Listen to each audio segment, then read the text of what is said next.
Bonjour à tous. Pour ceux qui ne me connaissent pas, je suis Coralie Garcia, enseignante en activité physique adaptée et diététicienne nutritionniste. Voilà, avec la Salésienne Sport Santé, on souhaite vous proposer cette petite vidéo pour échanger autour de l'alimentation durant le confinement. Donc, dans un premier temps, pendant cette période de confinement, il va falloir veiller à avoir une alimentation équilibrée. Alors, je ne souhaite pas approfondir ce sujet, donc qu'est-ce qu'une alimentation équilibrée, puisque j'ai déjà fait un atelier à ce sujet, mais du coup, je vais pour ceux qui n'ont pas pu y participer, je vous propose juste en dessous un lien qui vous renverra directement sur le site du plan national nutrition santé où vous aurez toutes les recommandations pour avoir une alimentation équilibrée et n'hésitez pas bien entendu à me contacter si vous avez des questions. N'hésitez pas, je y répondrai avec plaisir. Voilà. Donc il va falloir veiller à avoir une alimentation équilibrée et aussi variée. Variée pourquoi? Pour avoir un maximum d'apports en vitamines et minéraux et afin de limiter du coup les carences. Euh, donc pour ça, il va falloir varier dans chaque catégorie d'aliments et il y a des petites astuces à mettre en place. Donc par exemple pour la catégorie des fruits et légumes, n'hésitez pas à aller à vous orienter vers les fruits et légumes congelés, puisqu'en fait on ne va pas pouvoir aller faire ses courses régulièrement et qu'on ne pourra pas toujours avoir des fruits et des légumes frais. Donc n'hésitez pas à vous orienter vers le surgelé. Les fruits et légumes congelés conservent la majorité de leurs propriétés nutritionnelles. Donc voilà, n'hésitez pas à vous orienter vers ces produits-là pour varier les couleurs, les goûts, les saveurs. Il va juste falloir faire attention à ce que vous achetez. Il va falloir du coup retourner votre paquet et regarder sur la liste d'ingrédients. Si vous souhaitez par exemple acheter, je sais pas, du chou-fleur, il va falloir que ça soit écrit simplement chou-fleur et qu'il n'y ait pas d'autres ajouts en matière grasse ou en sucre. Voilà, donc n'hésitez pas à regarder la liste d'ingrédients. Voilà, vous pouvez aussi varier vos apports en produits céréaliers et en légumineuses aussi notamment. Produits céréaliers, du coup, n'hésitez pas à, à consommer les produits céréaliers complets.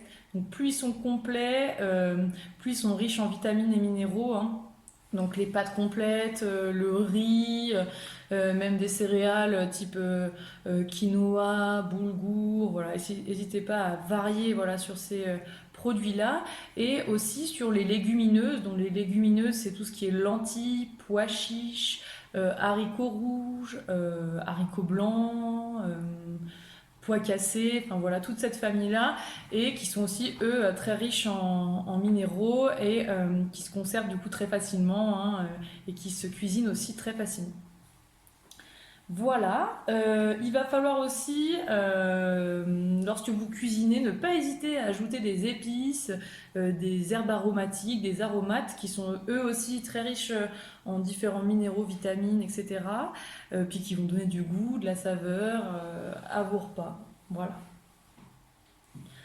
Ensuite, on pourrait aussi se poser la question sur est-ce que le confinement a un réel impact sur mes dépenses énergétiques, du coup sur mon niveau d'activité physique. Si avant le confinement, vous alliez au travail en voiture et que sur votre lieu de travail, vous êtes toute la journée devant un écran d'ordinateur, et ben, au final, on peut se rendre compte qu'il n'y a pas vraiment une réelle différence entre votre niveau d'activité physique actuel et celui d'avant.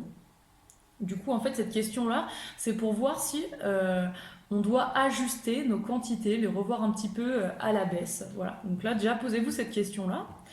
Et dans un deuxième temps, pour ajuster nos quantités à nos besoins, à nos nouveaux besoins actuels, on va devoir se rapprocher au plus près de ces sensations alimentaires. On est vraiment à l'écoute de ce qui se passe, de nos besoins, voilà, pour ajuster les quantités. Parce que généralement, on est un petit peu automatisé et puis du coup, on va mettre la même quantité qu'on a l'habitude d'apporter de, quotidiennement, et ce qui fait qu'elles ne sont pas forcément ajustées à nos besoins actuels.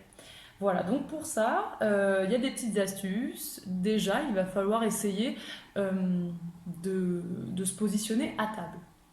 ça c'est peut-être pas grand-chose, mais au final, le fait d'être à table, dans de bonnes conditions, avec une jolie assiette, bien présentée, en évitant la double tâche, donc c'est-à-dire d'éteindre les écrans, de ne pas être avec son téléphone, bah, on va pouvoir être vraiment concentré sur ce qu'on est en train de faire. Et puis du coup, on va être plus à l'écoute des messages qui se passent et que notre corps nous envoie pour nous dire, bah là c'est bon, j'ai plus faim ou je souhaite passer au dessert. Enfin voilà. Donc ça c'est vraiment très important, le fait de prendre l'alimentation, le repas comme une activité à part entière et de limiter la double tâche pendant cette activité pour vraiment ajuster vos besoins, vos quantités pardon, à vos besoins. Voilà. Ensuite, je voulais aborder avec vous aussi pendant cette période-là. Donc, du coup, ça peut être une période un petit peu anxiogène. Donc, on peut avoir un petit peu de stress ou certaines peurs et qui sont tout à fait légitimes hein, par rapport à cette période.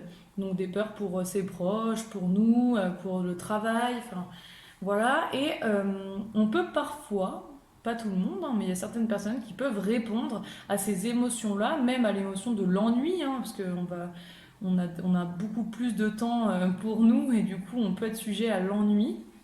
Et en fait on peut répondre parfois à ces émotions-là par la nourriture.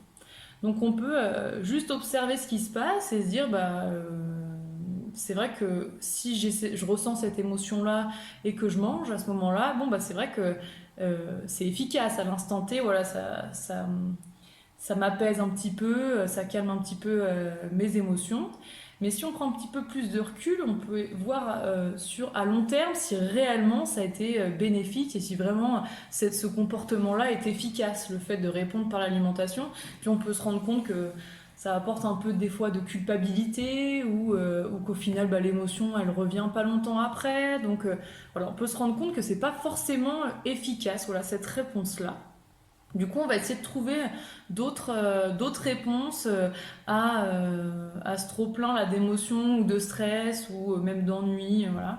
Et pour cela, donc il n'y a pas de réponse parfaite hein, ou toute faite, c'est vraiment à adapter à vos envies, à vous, à vos plaisirs voilà, personnels. Et vous pouvez par exemple pratiquer de la méditation ou de la relaxation, de la cohérence cardiaque ou faire des activités variées type bah, la peinture ou du bricolage ou même lire, voilà. Faire d'autres activités qui sauront peut-être répondre à, à ces émotions-là de façon plus efficace. Et vous allez devoir aussi veiller à limiter les grignotages donc pendant cette période. Donc un grignotage à différencier d'une collation. Une collation c'est un repas qui est pris à table encore une fois et pas le nez dans le placard ou dans le frigo.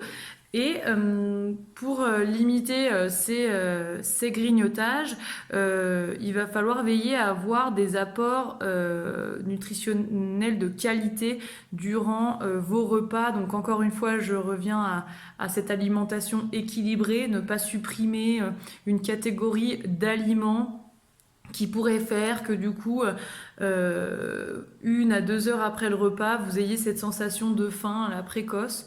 Donc, n'hésitez pas à avoir une alimentation vraiment équilibrée. Et vous pouvez aussi enrichir votre alimentation en fibres. Donc, les fibres, on les retrouve dans les fruits et légumes et les produits céréaliers complets, les légumineuses, les fruits secs, les oléagineux, etc. Et en fait, ces fibres-là, elles vont permettre de distribuer tout doucement les apports dont le corps a besoin et ce qui fait que on va limiter les sensations de faim, les fringales entre 2 repas.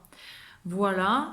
Les fibres, elles vont aussi avoir un effet sur la digestion. Elles vont permettre d'accélérer un peu la digestion parce que pendant cette période, puisqu'on fait moins d'activité physique, la digestion peut être un petit peu ralentie. Donc voilà, les fibres, elles vont avoir cet effet-là d'accélérer un petit peu la digestion. Et il y a aussi vos apports hydriques, donc l'eau, qui vont pouvoir avoir cet effet sur cette digestion, de limiter le ralentissement de la digestion. Donc n'hésitez pas à bien boire. Pour voir aussi si vos apports hydriques sont suffisants, vous pouvez regarder simplement vos urines, hein. Si elles sont de couleur très foncée, c'est que vos apports sont pas suffisants. Si elles sont claires, c'est que vos apports sont en adéquation avec vos besoins. Il va falloir faire attention aussi à limiter le café et le thé, donc pas en consommer en excès, parce que eux, ils limitent un petit peu l'absorption des minéraux. Donc voilà, faites attention à ça.